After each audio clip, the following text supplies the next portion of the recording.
Japanese tales, quite a stink. Emperor Enyu had been ill for a long time, and since a spirit was causing the trouble, all of the greatest healers of the time had been called in to do their best. Nothing had worked, and the emperor was beginning to be afraid. Finally, someone told him about an ascetic who had been practicing for years on Kozen, the mountain near Nara.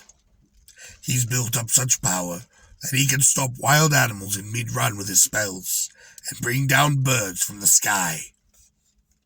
The informant went on, "Summon him, your majesty. He will certainly help you."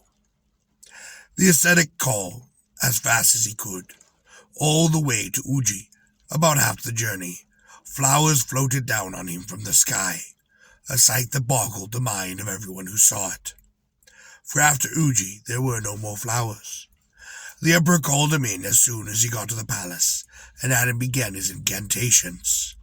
And in almost no time, his majesty felt perfectly well. Some of the great monks and healers whose interventions had failed found this instant success a bit odd. Among the doubters were 5 men who had just worked together in a particularly powerful Fudo rite.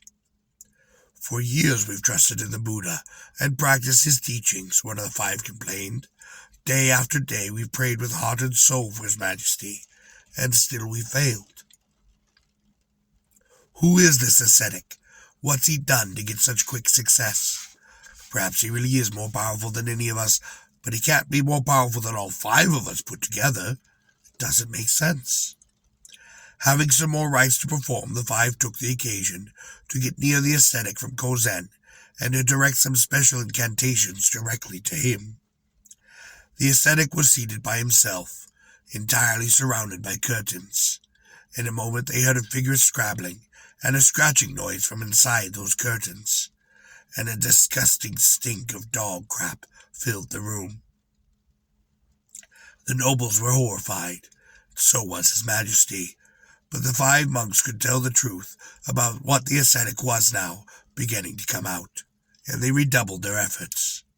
Suddenly the ascetic hurtled out through his curtains and crashed to the floor, where he lay sprawled upon his back. "Help," he shrieked. "Good sir, save me. All these years on Kozen I've worshipped the Tengu and prayed to them to make me famous, and it worked, you know, because here I was, called to the palace. But what an awful mistake it was. I have learned my lesson now. Yes, I have. Please save me, oh please." The 5 monks were quite satisfied. As for the emperor, his first thought was to arrest the man and to throw him in jail. But he changed his mind and only ordered him banished from the capital. The ascetic was glad enough to make himself scarce, and some laughed to watch him go, while others just wished that they could get their hands on him. He had been treated like a Buddha in person when he had cured the emperor, but he made a very sorry sight, as true as he fled.